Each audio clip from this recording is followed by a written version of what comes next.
So back in April of 2018, I got an email from a freshman high school basketball coach named Jonathan Toczynski, and he was reaching out because he was, as he admitted, a manly transactional coach and he needed help. So we talked, and I can't really remember much on my end, but I know months later in November, he would reach out again via email. Again, he was self-admitting something. He was admitting that his post-practice and game reflections were really on his team, the players, and what they could do better. And it wasn't really about what he could do better. It wasn't about his improvement. This had been kind of sparked from a podcast of mine that he had listened to at the time, from I think our Culture Builders podcast. Now, our conversations the next few weeks, they would start a relationship that still continues today, a relationship that I deeply value. JT, right, as I call him, and many others call him, he was the freshman coach at the time of Bergen Catholic High School. And that's the school where the legendary state championship coach of New Jersey, Billy Armstrong, he still heads up that program today. And we had him on the podcast in episodes 242 and 243. I've also gotten to work with Billy for years as well, and he's a good friend. But JT would later go on, after a few years as the freshman coach, he'd later go on to become the head coach at Woodbridge High School.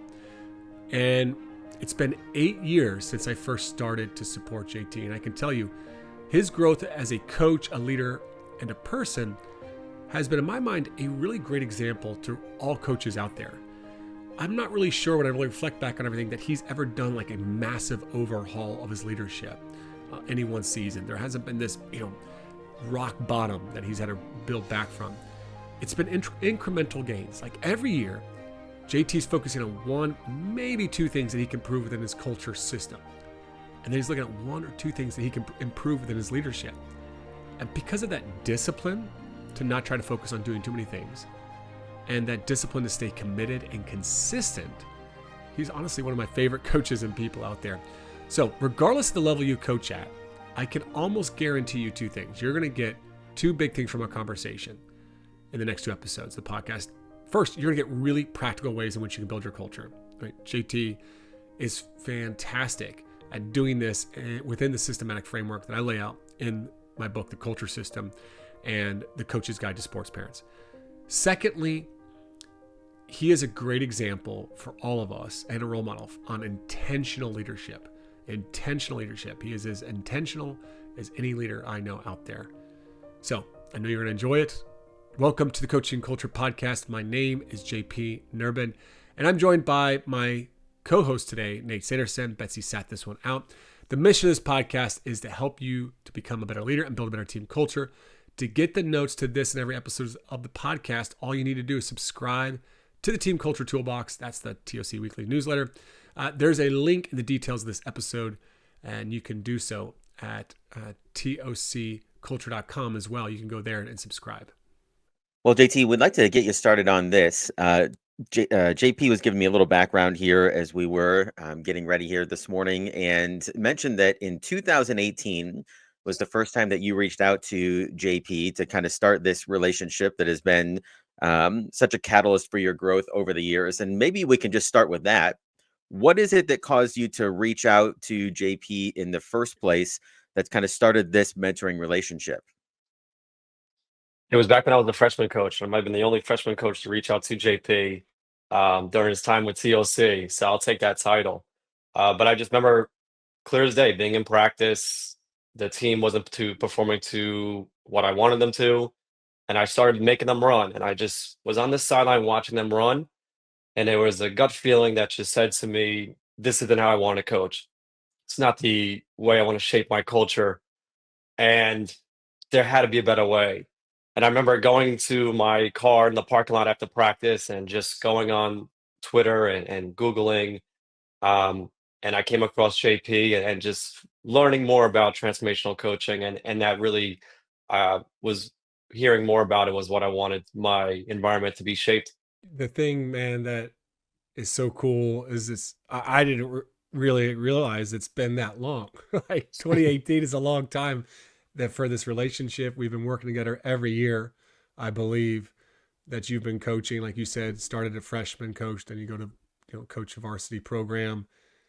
The cool thing actually, and getting ready for today, was I was reading back on those emails And yeah, we did connect on Twitter, and then you were listening to podcasts. And what I initially really could capture, even from back then, was you would get certain ideas around transformational leadership or coaching. You'd hear it, but then you were really curious on, okay, how do I make this work in my context? When you look back at the years before, our relationship, do you feel like you brought that to your coaching? Because you were coaching like 5 or 6 years before we actually met and connected. Were you thinking always like very much on how can I make this better, like constantly? Because that was very early on something I sensed in you. I think it was all in preparation. I knew I wanted to be a head coach at some point. But I think even today, there's just a belief that I don't want to be the person to be right. I really just want to get it right. And that's something that I just keep striving to get it right, do the right things because I owe that to my players and to my program. So I think it's just something that I always kind of stuck with me. Some people might call it overthinking, but or maybe being too conscientious. But I just really want to get it right, um, and that's just something that I've always strived for.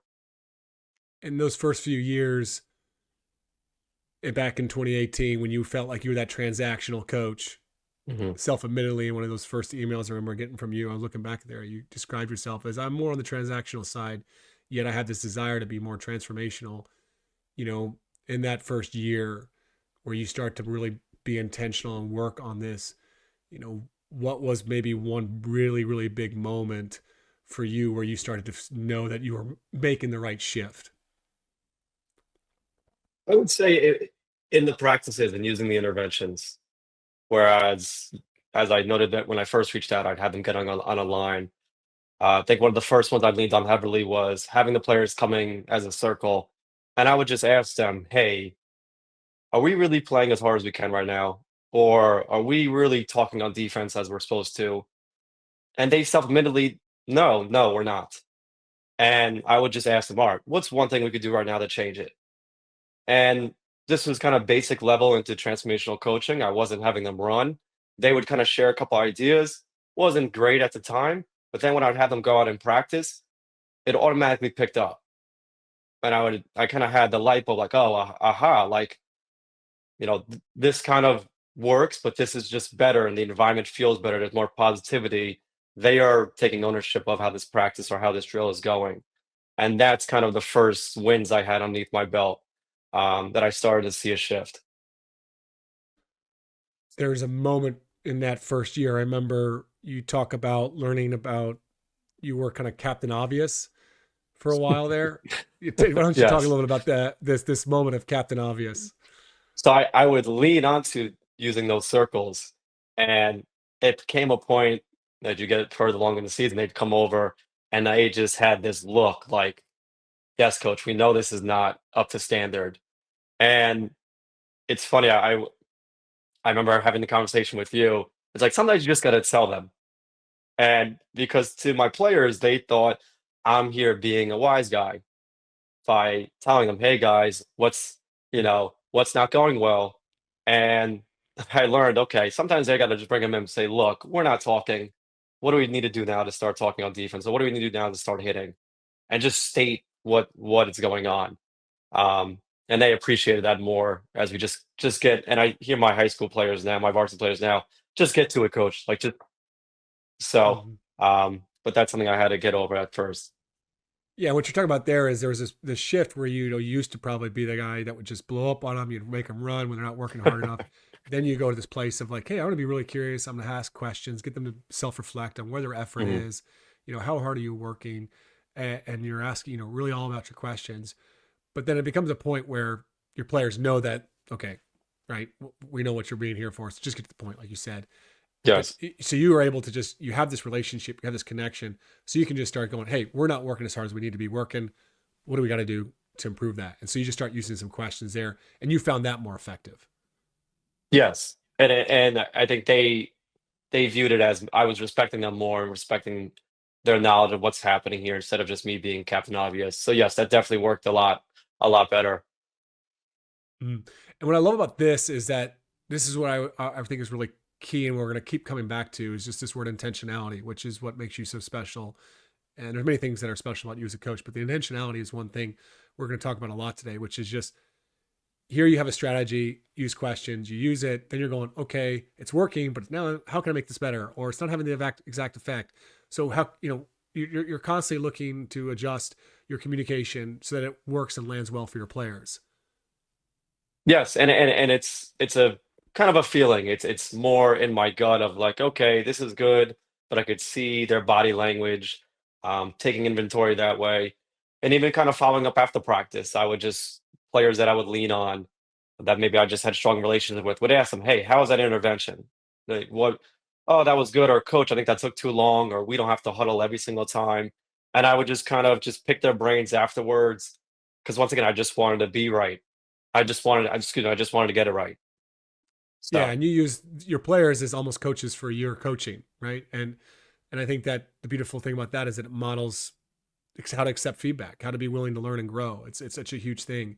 There's another thing that I think you made a big shift in that first year or two, which is around your relationships with your players, right? I remember there being like JT the coach and JT the person. Speak to that. How did you bring those together, and what benefit did that serve? well, the program I was at, high level program, nationally ranked at one point, very top 5 program in the state. I'm around Division 1 players. Um, so I was finding the coach and then how can I incorporate JT the person.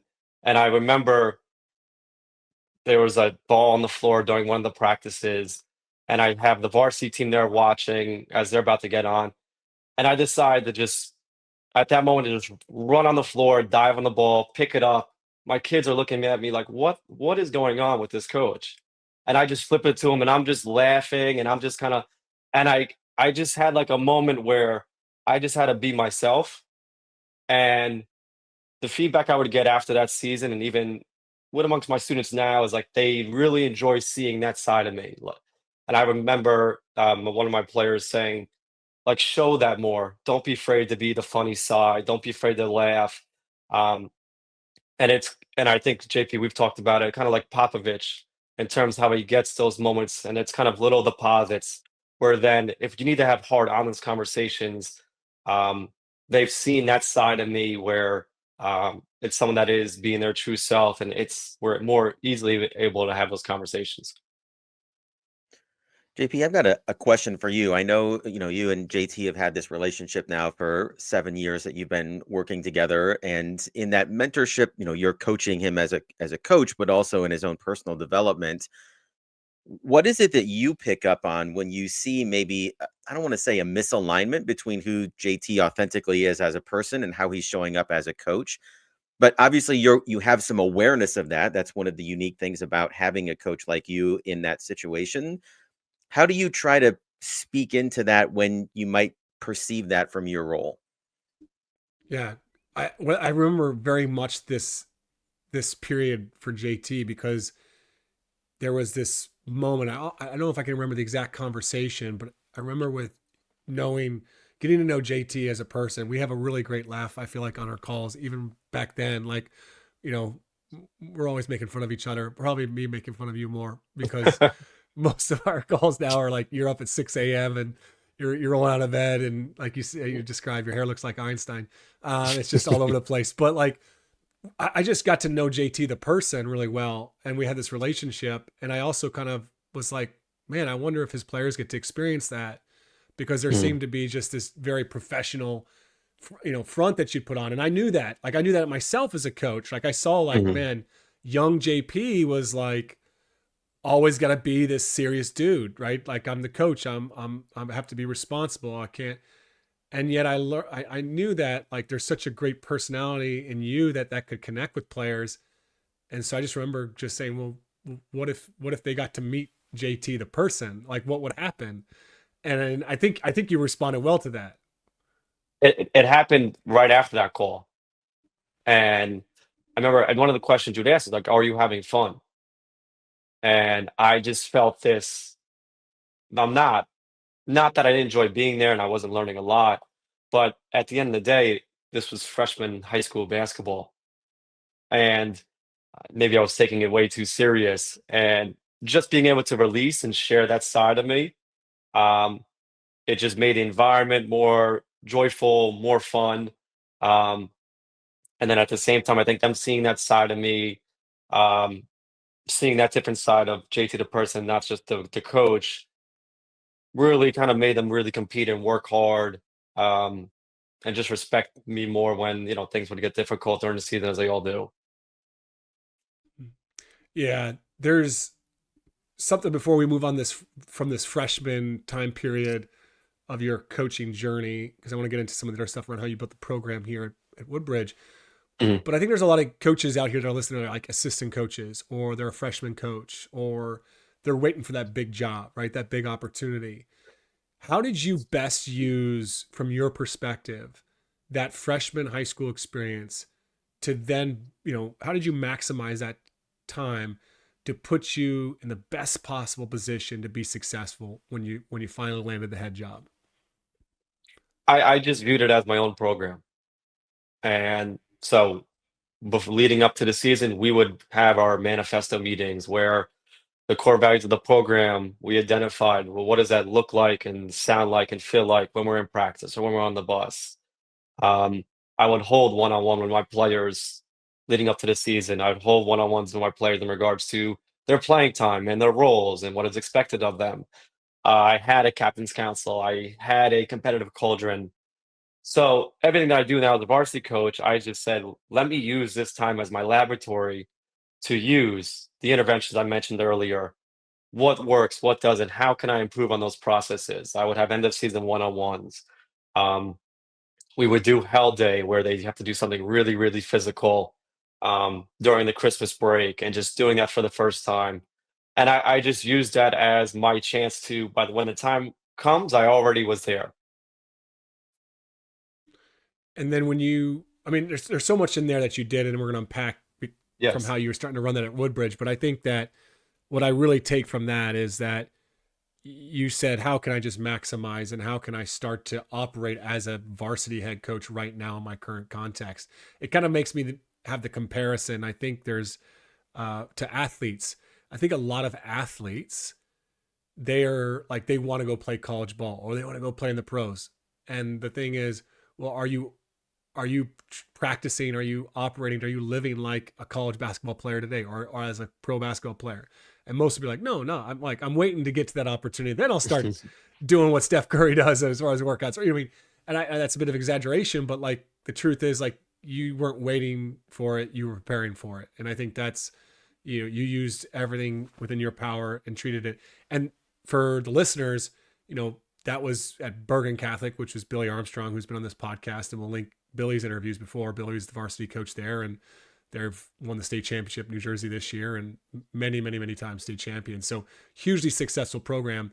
But I know, talking to Billy during those periods of times, it was like you were definitely the coach he never had to worry about. Like, it was just like, oh, that program will be taken care of. Like, JT's probably doing more in his program than some days I am in my program, right? Yeah, but I mean, but Billy gave me that freedom, that trust. He empowered me to do that.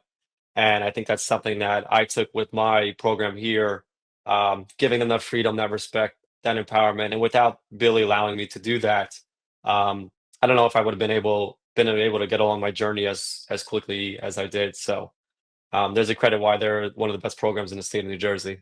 All right, let's get into the whole getting started at Woodbridge, because I think that you do this Bergen JV or freshman job for a few years, and then you go over to Woodbridge. You finally get the job. What was the first thing for you? I mean, I'm looking back on it. I remember you really spending that off season trying to do a few things right with your culture, but also you really wanted to nail down your core values, right? Because that was something that maybe you hadn't finalized during your freshman years. Yes, I was trying to figure that out. And while I wasn't too sure what I wanted my core values to be, I kind of leaned into some principles, some mantras that I always found, and impacted from there. I also looked at just myself, the lessons learned at Bergen. That one example, me diving on the floor, I knew, okay, I really want this environment to be a lot of joy, a lot of fun. It is basketball at the end of the day. Um, So while I was kind of developing that, I was also meeting with the staff and meeting with with the players, with the previous staff. Um, just kind of an accusation audit I was using. Hey, I'm the new guy. I know you might not. You might think that I think I have every answer here. I don't. What's been going on at Woodbridge? I haven't been here, and that allowed them to kind of any maybe defense mechanism they had to just let that down and share with me what was really going on. From there, when I got hired, it was around the summertime. I started the workouts in New Jersey. You can begin workouts in the summer. At that same time, I started having one-on-ones with returning players.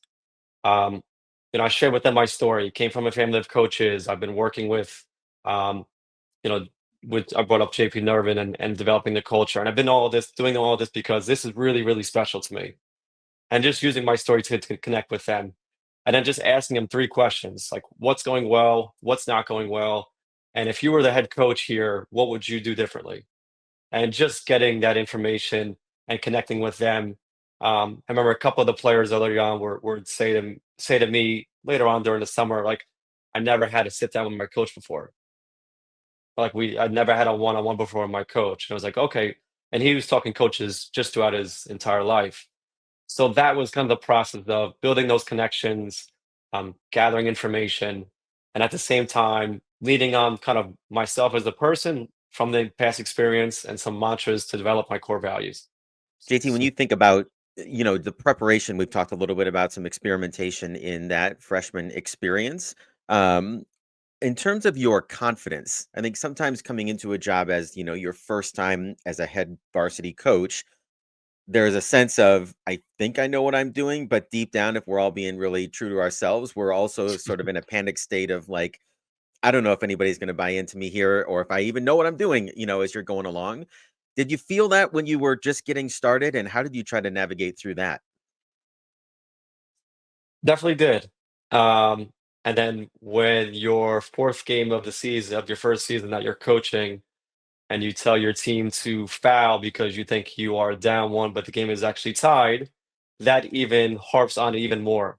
Where I remember going into the grocery store, crying on the phone to my parents, saying, "I have this. I can't do this." So it was there.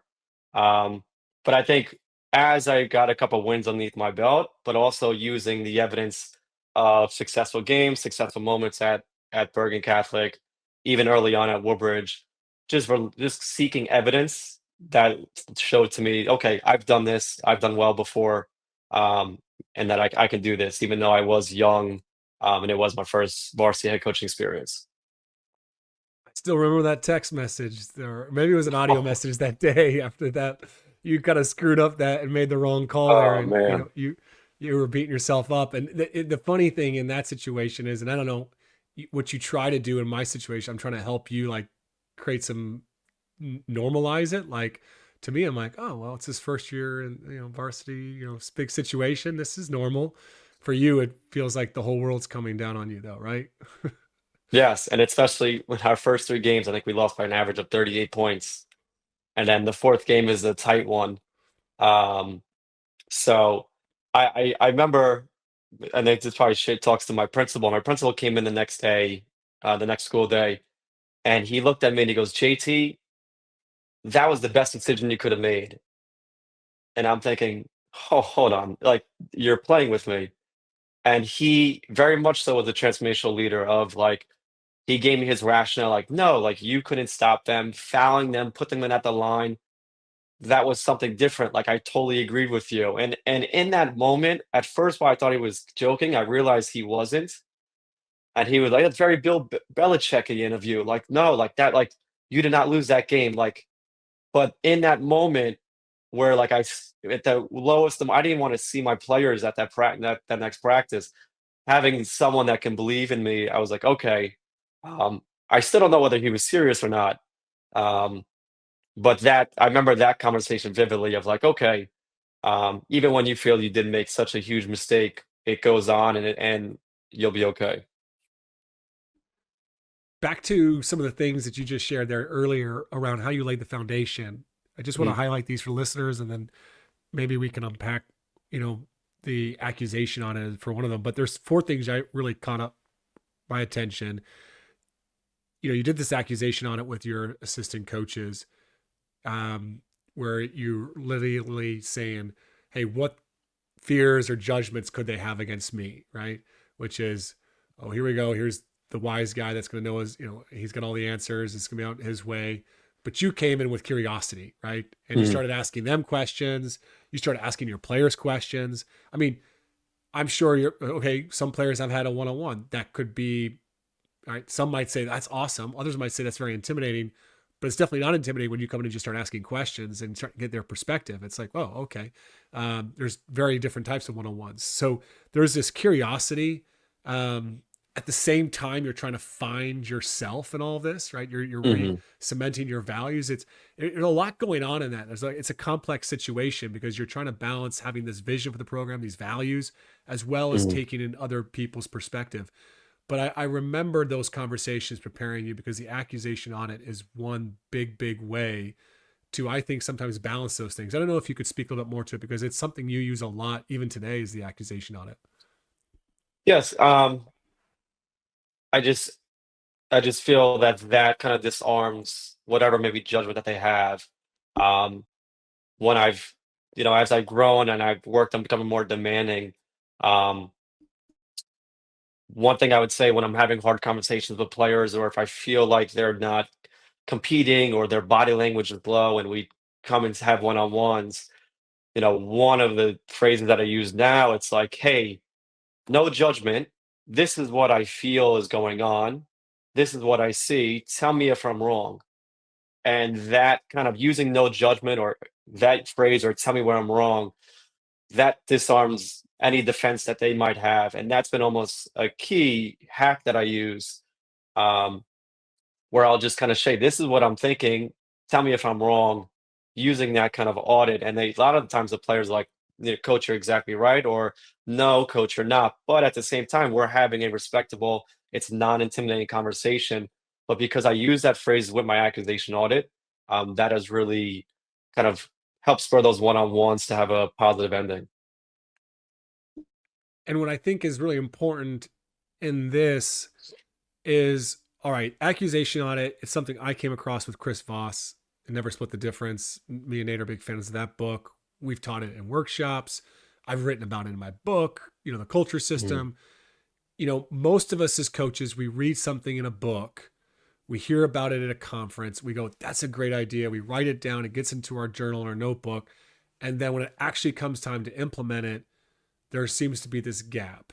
What helps you to take ideas from things that you hear on a podcast? You do a lot in development. I'm not the only person you work with. You work with Mark Cassio, who did Courtside Consulting. You work with him on the X's and O's of your sport, right? You have different people you put in your life to help you be your best, right? So if you get this information, how do you take that and really make sure you apply it when it comes to the practice and game environment? Just being intentional about it. And I just find that really exciting. Getting ideas, whether it's from you, getting ideas, whether it's from other people that I work with. I just find that brings me juice. That gets me going. Um, I remember one, I think it was that season or maybe the second season I had at Woodbridge. Uh, JP, you offered to, at the end of that game, if we were to lose and our season would end, to have all the parents come into the locker room. And to a lot of coaches, I would think that would sounds nuts. But because of how that season had went, I thought, great, this is a great idea to kind of bring in some outside perspective, not the perspective of it was a really struggle early on.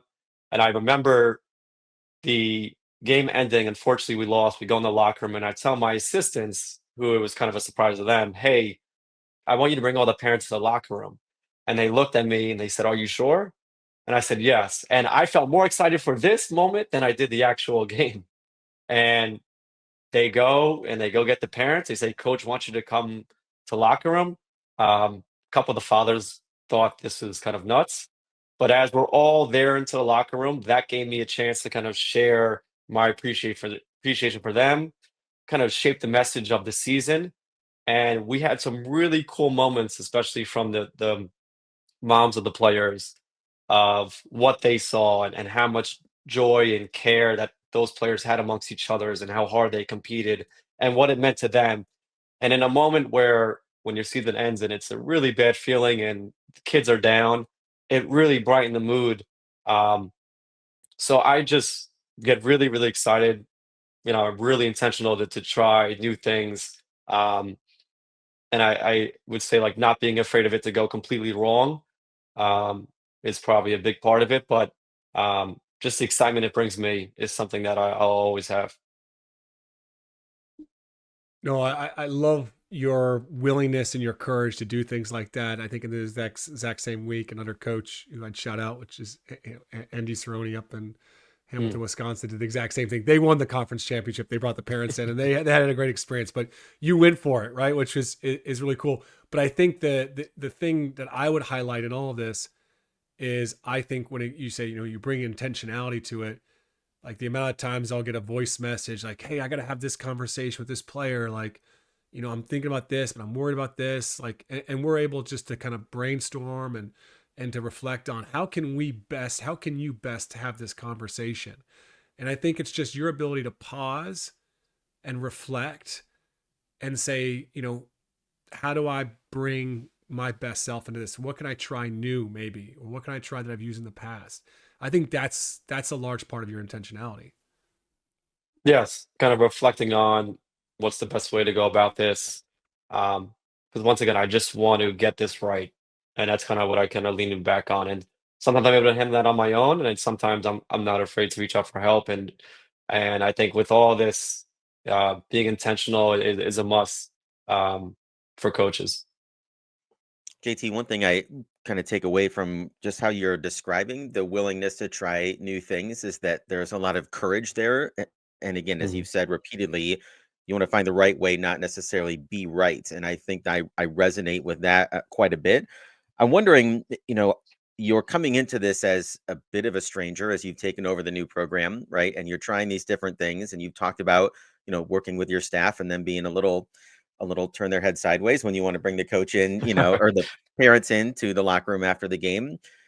Did you did you experience much pushback or reservation from your players or from your parents or from coaches as you have kind of wandered into trying some different things to build these relationships and build your culture? Good question. I would say majority no, although we do have a story that where I had a group that didn't. But I would say early on, slow dripping my processes. I think if I came in way too heavy with here are my non-negotiables and unloading every single process, every single strategy that I had, it could have been overwhelming. And I think it could have taken away um, their perspective of me not having any respect for where the program was at that moment. So slow dripping all the processes and strategies throughout that first summer into that first season, um, and explaining the why behind it, why behind the way I'm going to coach, way behind the why behind how we're going to play, um, and then getting into the nuts and bolts of it. I think that was also really important as well to kind of share like why am I coaching this way.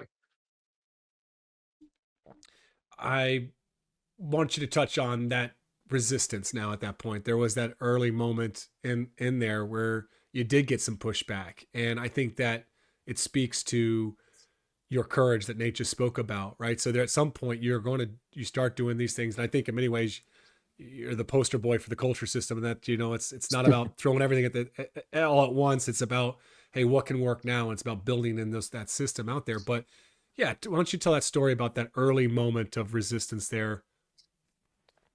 I came across my first season had 6 seniors, and I had 2 seniors that were brothers, and they were not buying in, which is as to be expected. But mm, from my end, um, I was just reducing their playing time, and their parents weren't too fond of it, and we ended up having a meeting. Um, and I remember going to that meeting, and the parents were just up in arms. Why are we reading books? Why are we having meetings? They should be running more suicides. They should be working more on their plays. And they just thought everything that I was doing was nuts. Um, but I used that as a moment. I was in that meeting with my administration of here's a really great opportunity to then use this as really sharing my philosophy with my administration in that room. Um, so when the parents would they were unloaded on me and everything that I was trying to do, um, I just tried that accusation audit to first start off like, look, you probably think I'm this young guy coming from a Catholic school. That didn't really work. Then I just kind of mirrored and summarized. Okay, I just want to make sure I have this right. You're saying books aren't important. You're saying, and just to make them feel heard. And then from there is when I shared my perspective on it. Why are we reading books? All the great leaders, um, the great people kind of read books. We're trying to turn your sons into really, really great people. Why am I not yelling at them? Why are we not using conditioning as a punishment? I wouldn't expect them to get yelled at by their future bosses. And that was kind of a moment to just share my philosophy on things.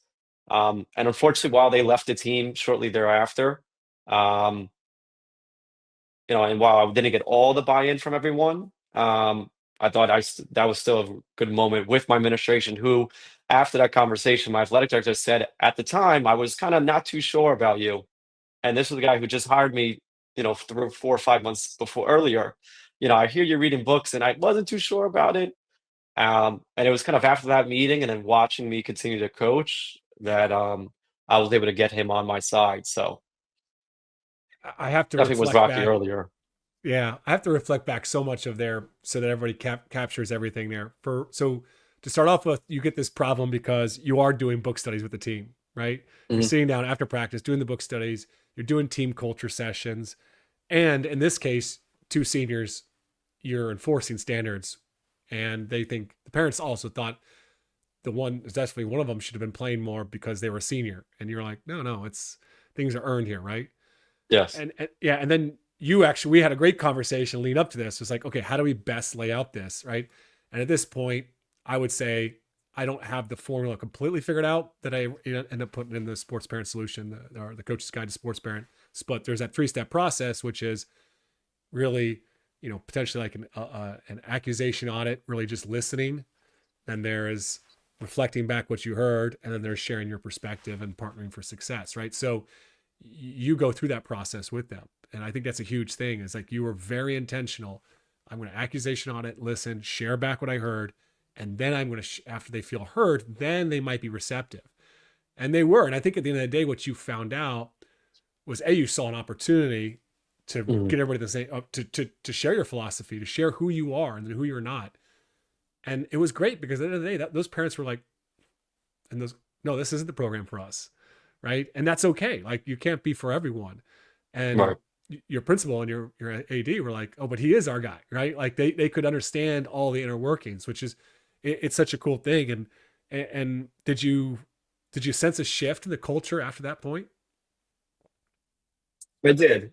Unfortunately, with them not being with us, I think the players realized, okay, this is really how it's going to be, and just kind of leaned into it more. Um, and also, I think from that meeting and the feedback from my administration, getting that kind of support and that confidence led me to be a more confident coach of like, okay, I have the backing of those that are most important. Um, and we just continued along. And from there, it was that season, although the scoreboard didn't reflect it, was a really successful season in terms of setting the culture. You have mentioned the words joy, care, trust multiple times today. I know that those are your core values. How did you land Mhm. on those? I think it's, I mean, I'd love, most people sit down, read a book, write your core values out. It's not that simple. It's a lot more complex for you. I know that. So what was your process for landing on those values? Well, the joy part was kind of leading on to the experience at Bergen. Um, just kind of reflecting on myself, how I am with friends, family. When I'm working with my players, I was thinking of kind of when am I at my most fulfilled? And it's those little pockets of moment where we're joking around or where we're having some side candor. So that's kind of why I leaned on the joy part. Um, the care and trust, I kind of use that from Bergen Catholic, but I also asked those around me if they were kind of to describe me, like how would they describe me? And I think um, how can I turn myself into my core values? and being someone that is very super conscientious, caring is really important. Um, and then also, so that became one core value. And then naturally, um, I can be really trusting of others, even when they don't deserve it. But I felt, that's kind of what I wanted my players to become, those that can be trusted when no one's watching. So kind of leaning from conversations with those around me, reflecting on what makes me most fulfilled. Those are kind of how I came across those three core values. How would you say you bring those to life within your program, right? You know them, you lay them out at the beginning of the year to your players, your parents, and then how are you coming back to those throughout the season? Well, with care, like we're getting ready to have our summer workouts coming up in a couple months. The players know the gym will be open at all times. We'll have our workouts, and then I'm usually just sitting there with my lunch, and the gym's open, and it's just there for them to have and spending that extra time with them. Or if it's after practice, I'll have one of my players, "Hey, let's get some shots up," and we're just kind of shooting, and I'm just rebounding, um, and just putting some love into them. Um, the joy part kind of comes from just our conversations on the side, interacting, joking with them. There was a coach that I had in high school, Jerry Smith. He's the head baseball coach at the NJCU. Um, and he kind of someone I modeled after, where we can have those side conversations, those laughs, um, that made me feel comfortable. And then when it was time to really have a serious practice or a serious moment, we were ready to go. And that really just worked with me.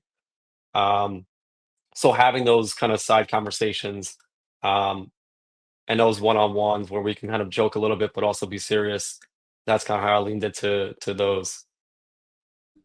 You said it earlier, though, the big thing was for you to become those things, to become those Hmm. values, right? Like it's you working on those selves, it's you bringing joy, you being caring. Like, so I think you really nailed that in that sense, you know, outside of the practice, the games, the actually being, showing up in that way. How do you work on yourself so that you're more joyful, you're more caring, more trusting? How are you building to become more of that? So no, I mean, I really dedicated myself, my own personal disciplines. I've been working on going to the gym 3 times a week. I still pour into continue to work with you with JP and a couple other mentors that I have. Um, And then kind of with using some of the strategies that I've learned with you, using them in my personal life, being more present, using those mirror and summarizing skills, those accusation audits when I'm out with my friends or when I'm teaching and with my students and working with parents in that capacity. Um, Yeah, no, I I don't know, think I was that's really kinda cool because I think that's fantastic, JT, because actually there are oftentimes some of these things we work on when it comes to, we're picking up a book on leadership and we're working mhm, on how to be a better coach, better leader. We don't realize that we can work on that in every aspect, whether it's we're a teacher in the classroom, we own a business, we have a family, right? Like mhm, we should be working on these all the time, right? And we get better at this area, it's going to benefit that area. And I think that, I mean, it's a really simple answer, but it's also really profound because I don't think that, and it kind of ties back to what we talked about earlier of, when we separate coach self from actual self, real self, it's like that doesn't work well. Like these things mhm. are intertwined and they're connected. So no, that's really, really powerful. All right, we're going to take a break in our conversation with JT. My favorite thing he said today, it's still been thinking about it actually these last few weeks, is I don't want to be the person that's right. I just really want to get it right. And that's honestly no bullshit. Like one thing I know JT is great at is not getting trapped by his own ego. He puts that aside and he just gets so dang curious and open to new ways of doing things. I mean, he thrives on innovation and trying new things. Next episode, we'll be diving into some of those things within the team culture days that he does. But we're really going to focus on how JT has built a very demanding program, how he has continuously worked to raise the standards, and how his players have actually embraced those high standards and the impact it has had on their relationships. Now, in the meantime, I'd highly recommend you get your copy of The Culture System and The Coach's Guide to Sports Parents. Both of these books will really help you to be more intentional and systematic in your leadership. And if you really, really want to take your leadership to the next level, you might check out the TOC Coach and Culture Certification. You can learn more about that at tocculture.com, as well as subscribe to our weekly newsletter to get the notes and action items to this podcast episode, as well as our weekly article and culture building tool.